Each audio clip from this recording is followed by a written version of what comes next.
9 नवंबर 2019 भारत के इतिहास का वो दिन बना जिस दिन राम मंदिर विवाद में एक ऐतिहासिक मोड़ आया। सुप्रीम कोर्ट के 5 न्यायाधीशों की बेंच ने राम मंदिर बनाने के पक्ष में अपना फैसला सुनाया। इस फैसले के आते ही भारत में तहलका मच गया। एक तरफ जहां हिंदू समाज में खुशी की लहर दौड़ गई, वहीं मुस्लिम पक्ष में मायूसी छा गई। कई सारे पॉलिटिकल प्रोपेगेंडा को हवा मिल गई और चारों तरफ से मिक्स रिएक्शंस आने लगे। लेकिन इस सब के बीच में राम मंदिर का निर्माण शुरू हुआ और फाइनली 22 जनवरी को तत्कालीन मोदी सरकार द्वारा इस मंदिर का उद्घाटन होना तय हो गया। हालांकि 500 साल बाद आए इस फैसले से हिंदू समाज, साधु सन्यासियों की खुशी का ठिकाना नहीं रहा। आखिरकार 5 पीढ़ियों के कॉन्फ्लिक्ट के बाद आज शांति आ ही गई। सुप्रीम कोर्ट ने वो फैसला ले लिया जिसने सारी अटकलों पर विराम लगा दिया। लेकिन सवाल ये है कि राम मंदिर का बनना इतना मुश्किल क्यों था? राम जन्मभूमि, जिसका इतिहास 5000 साल से भी ज्यादा पुराना रहा है, वो अचानक से विवादित कैसे हो गया? कैसे अयोध्या, जो राजा राम जी की नगरी थी, वो बाबरी मस्जिद में तब्दील हो गई? क्यों राम मंदिर के पक्ष में आए इस फैसले से भारत का एक समाज असंतुष्ट है? क्या है राम मंदिर विवाद की पूरी कहानी?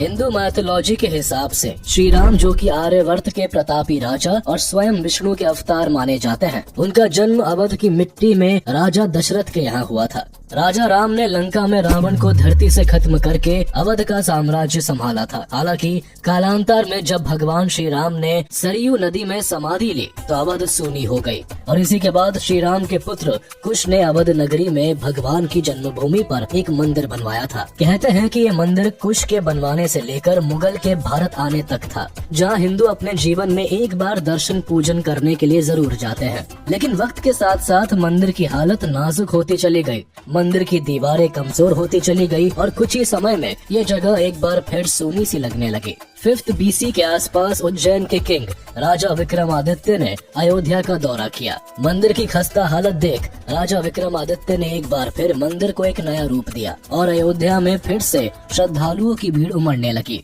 लेकिन इस कहानी ने तब मोड़ लिया जब अधिकांश भारत मुगल साम्राज्य के अंदर आ गया। इन्हीं दिनों हिंदू धर्म पर वार किए गए। कभी कोई बाहरी मुस्लिम जैसे मोहम्मद गौरी और दुर्रानी जैसे लुटेरे आके भारत के मंदिरों पर हमला करते थे, तो कभी अपने देश के ही मुस्लिम राजा हिंदू मंदिरों को ध्वस्त करने लगते थे। भारत के कई कोनों में आज ऐसे मंदिर हैं जिन्हें या तो बर्बाद कर दिया गया था या फिर उनका स्वरूप बदलकर उन्हें मस्जिद में कन्वर्ट करवा दिया गया था। बात चाहे मथुरा के कृष्ण जन्मभूमि की हो, जहाँ मस्जिद बना दिए गए, या हम्पी के, जिसे 5 मुस्लिम सल्तनत ने मिलकर बर्बाद किया और इसके एक एक मंदिर को बुरी तरह से तोड़ के बिखेर दिया। लोग कन्वर्ट होने लगे, मंदिरों को तोड़ा जाने लगा और मस्जिदों का निर्माण होने लगा। मुगलों ने राम मंदिर से लेकर न जाने कितने मंदिरों को अयोध्या में तुड़वाकर मस्जिद बनवाए थे। मंदिर को मस्जिद का रूप देना केवल अयोध्या में ही नहीं बल्कि पूरे भारत में किया गया। लेकिन जिस मंदिर के तोड़े जाने से हिंदुओं की भावना को सबसे ज्यादा ठेस पहुंची थी, वो था राम मंदिर। 1526 में जब बाबर ने भारत आने का फैसला लिया तो उसका मेन मकसद उस समय इब्राहिम लोदी को हराना था। लेकिन अपना मकसद पूरा करने के बाद भी बाबर ने भारत से विदा नहीं ली, बल्कि यही अपना साम्राज्य बना लिया। और इसी बीच बाबर ने अयोध्या का दौरा किया, जहां जाने के साथ ही उसने अपना पहला फैसला सभी मंदिरों को तोड़कर मस्जिद बनाने का दिया। बाबर के ऑर्डर के चलते इसके एक कमांडर मीर बाकी ने यहाँ कई मस्जिद बनवाए। इन्हीं मस्जिदों में एक मस्जिद को बाबरी मस्जिद नाम दिया गया, जो कि ठीक उस जगह बनवाया गया था जहाँ पहले श्री राम मंदिर था। 1529 में इस मंदिर को तोड़कर मस्जिद बना दिया गया। ये जगह राजा राम के भक्तों के लिए काफी जरूरी थी, लेकिन मुगलों की ताकत के आगे वो चाहकर भी कुछ न कर सके, जिस कारण कई सालों तक मंदिर की जगह मस्जिद बना रहा। मंदिर की जगह भले मस्जिद बने सालों बीत गए हो, लेकिन हिंदुओं के मन में अभी भी मंदिर के टूटने का दुख घर करके बैठा था, जिस कारण करीब 150 से 200 साल के बाद एक बार फिर हिंदुओं ने मस्जिद के बनने को लेकर आवाज उठाई। और यहाँ इनकी आवाज उस समय एक मुगल कोर्ट के राजपूत नोबल जय सिंह सेकंड ने सुनी। लेकिन जय सिंह को जल्द ही समझ आ गया था कि मुगलों की ताकत के आगे उनकी कूटनीतियां नहीं चलने वाली, जिस कारण थक हार कर हिंदुओं की भावनाओं की कदर करते हुए उन्होंने मस्जिद यानी राम जन्मभूमि के पास ही एक चबूतरा लगवाकर राम भक्तों के लिए अपने प्रभु की पूजा करने का इंतजाम करवा दिया। जिसके बाद दोबारा से भक्तों ने इस चबूतरे में ही श्री राम की पूजा करनी शुरू कर दी। हिंदुओं का मानना था ये जगह राम मंदिर की है तो यहाँ मंदिर ही होना चाहिए। मंदिर के होने के दावे केवल हिंदुओं ने ही नहीं किए बल्कि कई फॉरेनर्स ने भी किए। इंग्लिश ट्रैवलर विलियम फिंच ने 1611 में अयोध्या का दौरा किया और मस्जिद के एग्जिस्टेंस पर सवाल उठाया। यही नहीं, और भी अन्य विजिटर्स ने भी लिखा कि किस तरह से मंदिर को तोड़ मस्जिद बनवाया गया। एक यूरोपियन जेसुइट मिशनरी जोसेफ टाइफेंथलर ने 1743 से लेकर 1785 तक भारत में अपना समय बिताया और इसी दौरान इन्होंने अयोध्या का दौरा भी किया। अयोध्या जाने के बाद जोसेफ 1788 में फ्रेंच में लिखते हैं कि किस तरह से मुगलों ने हिंदू मंदिर को तोड़कर उसकी जगह एक 3 पिलर मस्जिद को बनवाया। 1810 में फ्रांसिस ब्यूकैनन नाम के एक विजिटर ने भी मंदिर की जगह मस्जिद बनाने को लेकर लिखा। लोगों के पर्सपेक्टिव जो थे वो थे, लेकिन भक्तों में मंदिर की मांग कम होने का नाम नहीं ले रही थी, जिस कारण 1800 के आसपास जब ब्रिटिशर्स ने भारत पर राज करना शुरू किया तो हिंदू मुस्लिमों में मंदिर और मस्जिद की लड़ाई को लेकर ब्रिटिश सरकार ने इस मुद्दे को अहम रूप से लेते हुए मस्जिद पर एक कंप्लीट रिपोर्ट तैयार करवाई, जिसमें एक ब्रिटिश सर्वेयर मॉन्टगोमेरी मार्टिन ने पहली बार 1838 में मॉस्क का जिक्र किया। लेकिन इस जिक्र में उन्होंने लिखा कि मॉस्क के पिलर्स को मंदिर से लिया गया है। मॉस्क के पिलर्स पर नॉन मुस्लिम्स पिक्चर्स कार्व्ड है, जो इस बात का साफ सबूत है कि मंदिर को तोड़वाकर यहाँ मॉस्क का कंस्ट्रक्शन किया गया है। मॉन्टगोमेरी मार्टिन का यही एक स्टेटमेंट उस समय लोगों में हंगामा मचा देता है। यही नहीं, 2019 में राम मंदिर के केस में भी लॉयर ने स्टेटमेंट का सहारा लेते हुए ही हिंदुओं के पक्ष में डिसीजन का रुख मोड़ा था। 1853 में ब्रिटिश गवर्नमेंट ने इस मामले को सुलझाने के लिहाज से एक ऐसा फैसला किया जिससे कि मामला तो नहीं सुलझा, उल्टे अंग्रेजों ने सालों तक चलने वाली एक नई लड़ाई को जन्म दे दिया। लगातार जनता के भिड़ने को लेकर ब्रिटिश सरकार भी इस मुद्दे में कूद पड़ती है और हिंदुओं की राम जन्मभूमि पर पूजा करने की डिमांड को पूरा करते हुए मस्जिद के चारों ओर एक फेंस खड़ी करवा देती है, जिससे कि मस्जिद के अंदर मुस्लिम्स नमाज अदा कर सके और बाहर हिंदू श्री राम की पूजा कर सके। इस फैसले के आने के बाद भारत में पहली बार 1853 में हिंदू और मुस्लिमों के बीच दंगे होते हैं। ये दंगे 1853 से लेकर 1859 तक होते हैं, लेकिन इसके बाद मुस्लिम मस्जिद के अंदर तो वही हिंदू मस्जिद के बाहर अपने अपने भगवान की पूजा करने लगे। लेकिन ऑफिशियली एक बार फिर इस मुद्दे ने चिंगारी तब पकड़ी जब पहली बार नवंबर 30, 1858 को मोहम्मद सलीम नाम के एक मुस्लिम व्यक्ति ने इस मुद्दे को लेकर FIR दर्ज करवाई। सलीम ने पुलिस को बताया कि निहंग सिख्स ने बाबरी मस्जिद में अपना निशान इंस्टॉल किया है और साथ ही मस्जिद की दीवारों पर राम लिखा है। यही नहीं, उन्होंने मस्जिद के अंदर हवन और पूजा भी की है। इसे कंप्लेन के चलते 1 दिसंबर 1858 को अवध की थानेदार शीतल दुबे ने कंप्लेंट को वेरीफाई करते हुए ये भी बताया कि पूजा और हवन के साथ साथ वहाँ एक चबूतरा भी बनवाया गया है। लेकिन अब तक हिंदू कम्युनिटी की तरफ से कोई कदम नहीं उठाया गया था। 1885 में पहली बार हिंदू पक्ष की ओर से महंत रघुबार दास ने फैजाबाद के सिविल कोर्ट में secretary of state for India in council के खिलाफ एक कंप्लेंट फाइल की। इस कंप्लेंट में रघुबार दास ने कोर्ट को बताया कि वो एक महंत है और उन्हें अपने श्री राम की पूजा करने के लिए एक चबूतरा बनवाने की इजाजत दी जाए। लेकिन कोर्ट ने रघुबार दास की इस डिमांड को खारिज कर दिया, जिसके बाद 1886 में 1885 के कोर्ट के डिसीजन पर एक और कंप्लेंट फाइल की गई, जिसके बाद कोर्ट ने मस्जिद वाली जगह पर अपनी एक टीम को भेजकर वहां का जायजा लेने को कहा। लेकिन इतना सब करने के बाद भी इस दरख्वास्त को खारिज कर दिया गया। इसी तरह कई और कंप्लेंट्स की गई, लेकिन किसी भी डिमांड का कोई असर नहीं हुआ और करीब 63 इयर्स तक ये लड़ाई यूं ही चलती रही। हालांकि 1934 में अयोध्या में एक बार फिर हिंदू मुस्लिम राइट्स हुए और इन दंगों में हिंदुओं के द्वारा मस्जिद के एक स्ट्रक्चर का कुछ पोर्शन तोड़ दिया गया। लेकिन मामले को रफा दफा करते हुए ब्रिटिशर्स ने मस्जिद के टूटे हुए पार्ट को दोबारा ठीक करवा दिया। अब इस जगह मुस्लिम कम्युनिटी का ही बोलबाला रहा। हालांकि यहाँ कभी भी शांति बहाल नहीं हुई और इसी बीच 1947 में भारत को आजादी मिली। आजादी के साथ ही हिंदुओं की अपनी सरकार से राम मंदिर बनाने की उम्मीद भी ज्यादा हो जाती है, लेकिन सरकार उस समय कुछ नहीं करती। मंदिर को लेकर कोई डिस्कशन नहीं किया जाता, जिस कारण जनता अपनी सरकार से काफी डिसअपॉइंट भी होती है। हालांकि नेहरू सरकार के डिसीजन के चलते अब मस्जिद पूरे हफ्ते में केवल एक बार यानी शुक्रवार के दिन खुलती थी और बाकी के दिन बंद रहती थी। मस्जिद के बाहर वाले एरिया में अभी भी श्री राम की पूजा एक चबूतरे में होती और लोग दूर दूर से वहां के दर्शन करने आते रहते। पर अब इतिहास खुद को बदलने वाला था। सितंबर 23, 1949 को बाबरी मस्जिद में भगवान श्री राम की मूर्तियां मिली। हिंदुओं का कहना था कि भगवान खुद वहां प्रकट हुए हैं और अब वहां मंदिर बन ही जाना चाहिए। लेकिन वहीं उत्तर प्रदेश गवर्नमेंट ने वहां के डिस्ट्रिक्ट मजिस्ट्रेट के नायर को मूर्तियां हटाने का ऑर्डर दिया। लेकिन नायर ने इस ऑर्डर को मानने से ये कहकर इनकार कर दिया कि इससे हिंदू सेंटिमेंट्स को ठेस पहुंचेगी और दंगे भड़क सकते हैं। मस्जिद के तीनों पिलर्स में सबसे बड़े और बीच वाले पिलर के नीचे मूर्ति मिली थी। मूर्ति रखने के साथ ही भक्तों ने मस्जिद के अंदर ही श्री राम की पूजा अर्चना करनी शुरू कर दी। अगली सुबह आसपास के मुस्लिमों ने जब मस्जिद से घंटी के बजने की आवाज सुनी तो वो फौरन वहां कूद पड़े। हालांकि केवल मुस्लिम ही नहीं बल्कि हिंदू भी मस्जिद के बाहर बड़ी मात्रा में इकट्ठे हो गए। लोगों की भीड़ के चलते पुलिस तक इस बात की जानकारी पहुंची, लेकिन भीड़ इस कदर भड़की हुई थी कि पुलिस अगर कुछ करती तो सिचुएशन हाथ से निकल जाती, जिस कारण पुलिस ने चुप रहने में ही ठीक समझा। इस कारण सेम डे इस मुद्दे पर एक केस फाइल हुआ और मस्जिद पर ताला लगा दिया गया, जिससे ना हिंदू और ना ही मुस्लिम यहाँ अपनी अपनी पूजा कर सके। लेकिन मस्जिद पर केवल ताला लगा देने से ये केस शांत नहीं होने वाला था, जिस कारण जब तक मस्जिद पर ताला लगा रहा तब तक कई सिविल केस फाइल किए गए। ये केसेस हिंदू और मुस्लिम्स दोनों कम्युनिटीज की ओर से किए गए थे। 1950 सबसे पहले 16 जनवरी 1950 में हिंदू महासभा के गोपाल सिंह विशारद ने 5 मुस्लिम्स, स्टेट गवर्नमेंट और डिस्ट्रिक्ट मजिस्ट्रेट ऑफ फैजाबाद के खिलाफ एक सूट फाइल की और डिस्प्यूटेड एरिया के इनर कोर्टयार्ड में पूजा करने की डिमांड की।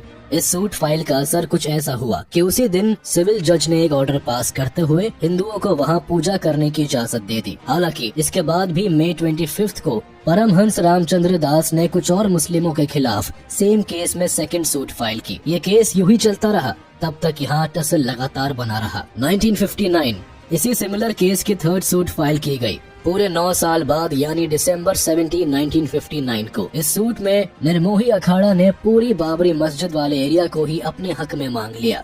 1961 इसी केस के जवाब में 2 साल बाद यानी दिसंबर 18, 1961 को फोर्थ सूट फाइल की गई, जिसमें मुस्लिम वर्ग के सुन्नी सेंट्रल वक्फ बोर्ड ने सेम एरिया का पोजेशन मांगा। एक छोटी सी जमीन जस्टिस में होती देरी और लगातार खींचतान में सालों यूं ही बीतते रहे। 1963 अब सेम केस में काम करते हुए मार्च 20, 1963 में कोर्ट ने पूरी हिंदू कम्युनिटी को अपनी राय रखने को कहा और एक लीगल नोटिस जारी करते हुए हिंदू महासभा, आर्य समाज और सनातन धर्म सभा को इस केस में मुस्लिम वर्ग के डिफेंडेंट के रूप में अपनी कम्युनिटी को रिप्रेजेंट करने को कहा। केस कोर्ट में यूं ही चलता रहा, लेकिन अगले 2 दशक तक इसमें कोई बड़ा डेवलपमेंट नहीं हो पाया। 1984 में द अयोध्या मूवमेंट शुरू हुआ, जिसे मेनली VHP यानी कि विश्व हिंदू परिषद के कार्यकर्ताओं ने शुरू किया था।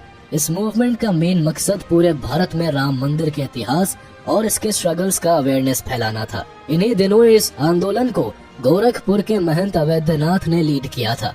भारत के कई बड़े हिंदू संगठन और नेताओं ने इस आंदोलन को खुलकर समर्थन दिया था। इस मूवमेंट ने काफी हलचल मचाई और अगले कई सालों के लिए राम मंदिर की लड़ाई को फ्यूल दे दिया। 1989 ये एक ऐसा साल बना जब राम मंदिर डिस्प्यूट ने एक नया मोड़ ले लिया। ऐसा माना जाता है कि राजीव गांधी की सरकार ने इस साल बाबरी मस्जिद को हिंदुओं के लिए खोल दिया और उन्हें पूजा करने की और मंदिर बनाने की परमिशन ग्रांट कर दी। हालांकि राजीव गांधी का कहना था कि उन्हें इस बात की जानकारी तब हुई जब इस मस्जिद को हिंदुओं के लिए खोल दिया गया। इसी बीच 1 जुलाई 1989 को फॉर्मर इलाहाबाद हाई कोर्ट जज देवकी नंदन अग्रवाल के द्वारा 5th सूट फाइल की गई। इन्होंने इस सूट को फाइल करते हुए रिक्वेस्ट की कि बाबरी मस्जिद का पूरा एरिया राम टेम्पल को सौंप दिया जाए, जिससे वहां श्री राम का मंदिर बनाया जा सके। लेकिन इस रिक्वेस्ट के डिफेंडेंट बनकर शिया वक्फ बोर्ड ने भी एक सूट फाइल कर दी। एक तरफ जहां लगातार कई हिंदू कमिटीज मिलकर राम मंदिर के लिए लड़ रही थी, तो वहीं मुस्लिम्स की ओर से भी कई कमिटीज और ग्रुप्स बनाए जा रहे थे और इन्हीं कमिटीज में से एक को नाम मिला बाबरी मस्जिद एक्शन कमेटी। इस कमेटी में कई मुस्लिम्स एक साथ मिलकर मस्जिद के सपोर्ट में खड़े हो गए। लगातार बातचीत के बीच जुलाई 12, 1989 को इलाहाबाद हाई कोर्ट ने एक ऑर्डर पास किया, जिसमें सभी 5 सूट्स को हाई कोर्ट के 3 जज बेंचेस को ट्रांसफर करने को कहा गया। अगले ही साल इस कहानी में एक नया मोड़ आया। 1990 एक तरफ जहां कोर्ट में राम मंदिर और बाबरी मस्जिद को लेकर टकरार चल रही थी, तो वहीं दूसरी ओर जनता से लेकर बड़े बड़े लीडर्स भी इस मुद्दे को लेकर काफी सीरियस होते जा रहे थे। कुल मिलाकर इस समय तक ये केस एक नेशनल मुद्दा बन गया था, जिस पर आम जनता से लेकर नेशनल मीडिया तक की नजर थी। इसी बीच 1990 में सितंबर से लेकर अक्टूबर तक बीजेपी लीडर लाल कृष्ण आडवाणी ने एक रथ यात्रा निकाली, जिसका मेन लक्ष्य राम मंदिर बनवाने की मांग करना था। गुजरात से अयोध्या के लिए तय की गई ये राम रथ यात्रा एक पॉलिटिकल और रिलीजियस रैली थी, जिसके द्वारा राम मंदिर के कंस्ट्रक्शन की मांग कर रहे ऑर्गेनाइजेशंस को सपोर्ट करना था, जिसमें विश्व हिंदू परिषद और संघ परिवार भी शामिल थे। हालांकि उस समय इस रैली के कारण हिंदुओं में राम मंदिर को बनाने को लेकर मांग और तेज हो गई, जिससे सिचुएशन और खराब होने लगी और इसी कारण बिहार में एल के आडवाणी को गिरफ्तार कर लिया गया। आडवाणी एक बीजेपी लीडर थे। उनके गिरफ्तार होने से लोगों में हड़कंप मच गया, जिसका नतीजा ये निकला कि बीजेपी ने तब की वीपी सिंह की गवर्नमेंट से अपना समर्थन वापस ले लिया। इस रैली का असर कुछ ऐसा हुआ था कि आडवाणी के गिरफ्तार होते ही हिंदू लोग पहली बार मस्जिद को डिमोलिश करने पहुंच गए, लेकिन यहाँ उनकी सिक्योरिटी फोर्सेस के साथ झड़प हो गई और इसमें कई लोग मारे भी गए। इस एक इवेंट के बाद भी कई हिंदू मुस्लिम राइट्स देखने को मिले, जिसमें काफी लोगों की जानें गई।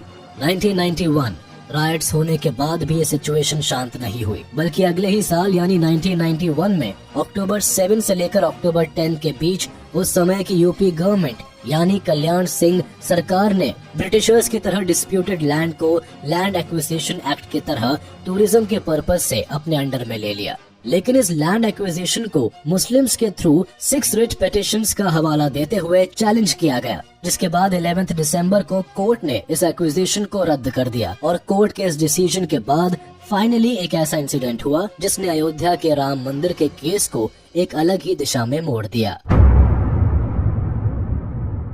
6 दिसंबर 1992 एक ऐसी तारीख जिसे कुछ लोग जश्न के तौर पर मनाते हैं तो कुछ काले दिवस के तौर पर। इस दिन बाबरी मस्जिद को गिराने का वो कारनामा हुआ था जिसे चाहकर भी सरकार तो क्या पुलिस की गोली भी नहीं रोक पाई थी। अगर लाखों लोगों को मंदिर बनवाने के लिए अपनी कुर्बानी देनी पड़े तो बेशक वो देंगे। ये शब्द कई हिंदू और बड़े लीडर्स के थे, जिनका मस्जिद की दीवारें गिराने में बड़ा हाथ था।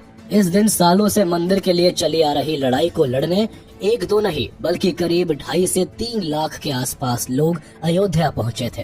थाउजेंड्स ऑफ एक्टिविस्ट, जिनमें ज्यादातर लोग विश्व हिंदू परिषद और शिव सेना के थे, उन्होंने मिलकर इस विवादित मस्जिद को तोड़ दिया।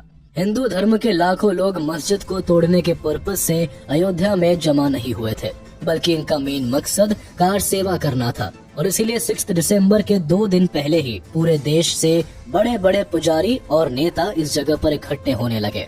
बस फिर क्या था, राम भक्तों के अंदर ऐसा जुनून पैदा हुआ कि न एक कदम पुलिस ने आगे बढ़ाया, न किसी और सिक्योरिटी फोर्स ने। सभी कार सेवकों ने मिलकर मस्जिद के गुम्बद की चढ़ाई कर दी और एक एक करके शाम तक मस्जिद के 3 गुम्बद गिरा दिए। यही नहीं बल्कि सुबह इस जगह पर कोई मस्जिद नहीं बल्कि मस्जिद के ढांचे पर जैसे तैसे कुछ चीजों की मदद से बना एक मंदिर का स्ट्रक्चर था, जिसे एक भगवा रंग के कपड़े से ढका गया था।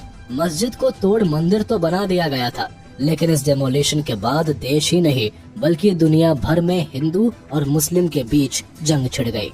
जगह जगह पर दोनों धर्म के बीच मारकाट होने लगी और कुछ ही दिनों में करीब 2 से 3 हजार लोगों की जान चली गई। यही नहीं, भारत के बाहर यानी पाकिस्तान, बांग्लादेश और अफगानिस्तान जैसे देशों ने अपने देश में कई हिंदू मंदिरों को तोड़ दिया, हिंदुओं की दुकानों में आग लगा दी और कई हिंदुओं को जान से खत्म कर दिया। बाबरी मस्जिद डेमोलिशन के वक्त सेंट्रल में कांग्रेस की सरकार थी, जिसने डेमोलिशन के वक्त कार सेवकों पर गोली चलाने तक की इजाजत दे दी थी। इस गोलीबारी में भी कई लोगों की जान गई। देखा जाए तो सरकार को पहले से ही आशंका थी कि 6 दिसंबर को अयोध्या में कुछ बड़ा होने वाला है, जिस कारण बार बार सेंट्रल यूपी सरकार को यूपी में प्रेसिडेंट रूल लागू करने को कह रही थी। हालांकि उस समय यूपी के सीएम कल्याण सिंह ने सरकार को भरोसा दिलाते हुए कोर्ट में हल्फनामा भी दिया था कि चिंता की कोई बात नहीं और वो कुछ भी ऐसा वैसा नहीं होने देंगे। लेकिन जब हिंसा भड़की और बाबरी मस्जिद को तोड़ा जाने लगा तो कल्याण सिंह ने पुलिस को साफ तौर पर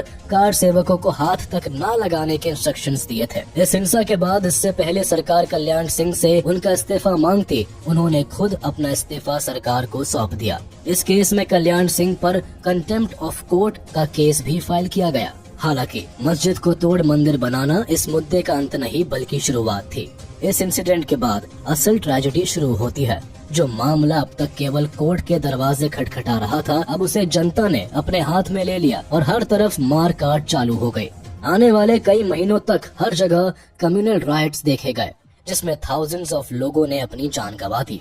यही नहीं, मस्जिद तोड़े जाने को लेकर आने वाले सालों में भारत में टेररिस्ट अटैक्स भी देखने को मिले।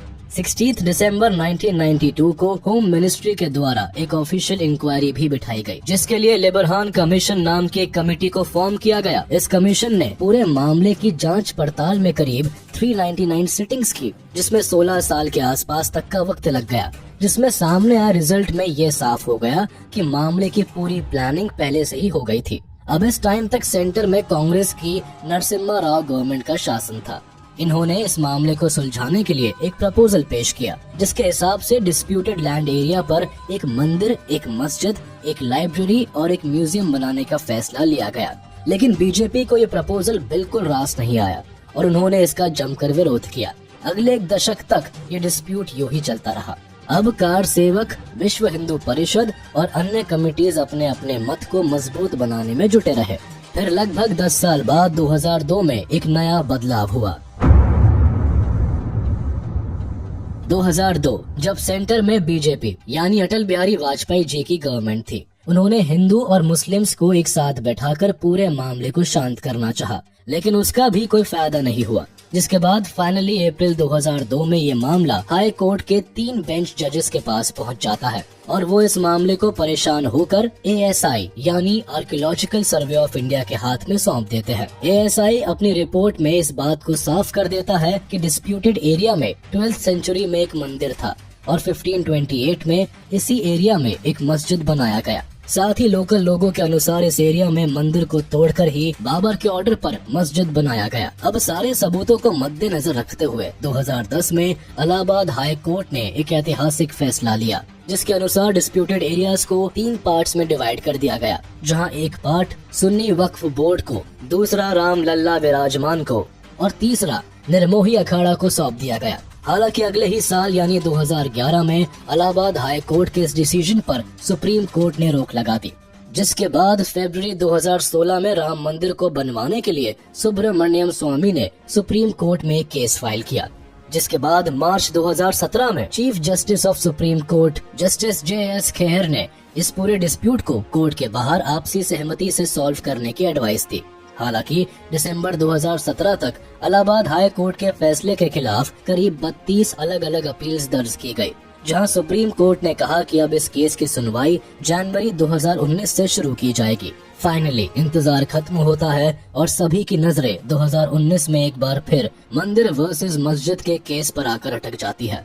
हालांकि इस साल सबसे पहले 8 मार्च को सुप्रीम कोर्ट इस केस को मीडिएशन के लिए 3 लोगों के एक पैनल में सौंप देती है, जिसकी रिपोर्ट 8 हफ्तों के अंदर सुप्रीम कोर्ट को चाहिए थी। 8 हफ्ते बाद जैसे ही अगस्त 2, 2019 को यह रिपोर्ट सुप्रीम कोर्ट को सौंपी जाती है, वैसे ही वो इस केस में लगातार हियरिंग स्टार्ट कर देता है और जैसे ही अगस्त 16, 2019 को हियरिंग खत्म होती है, वो अपने वर्डिक्ट को रिजर्व करके रख लेता है। अब सीधे नवंबर 9 को सुप्रीम कोर्ट की एक 5 बेंच जजेस का एक पैनल अपना वर्डिक्ट सुनाता है, जिसके हिसाब से करीब 2.77 एकर्स का डिस्प्यूटेड लैंड एरिया राम जन्मभूमि को सौंप दिया जाता है और इसके साथ ही 5 एकर्स का एरिया मॉस्क के लिए भी दिया जाता है। 500 सालों के बाद मार्च 25, 2020 को 28 साल पुरानी श्री राम की मूर्ति को आखिर उनके हक की जमीन सौंप दी जाती है और श्री राम को पूरे साजो श्रृंगार के साथ टेंट से निकालकर एक फाइबर टेम्पल में रखा जाता है। जिसके बाद अगस्त 5 वो तारीख होती है जब पूरे भारत में श्री राम की घर वापसी की खुशी में नगाड़े बजाए जाते हैं। देश के प्रधानमंत्री नरेंद्र मोदी खुद राम मंदिर का भूमि पूजन कर सभी को अपने शब्दों में बता देते हैं कि आज से केवल 3 से 4 सालों में सभी लोग श्री राम के इसी जगह पर दर्शन करेंगे।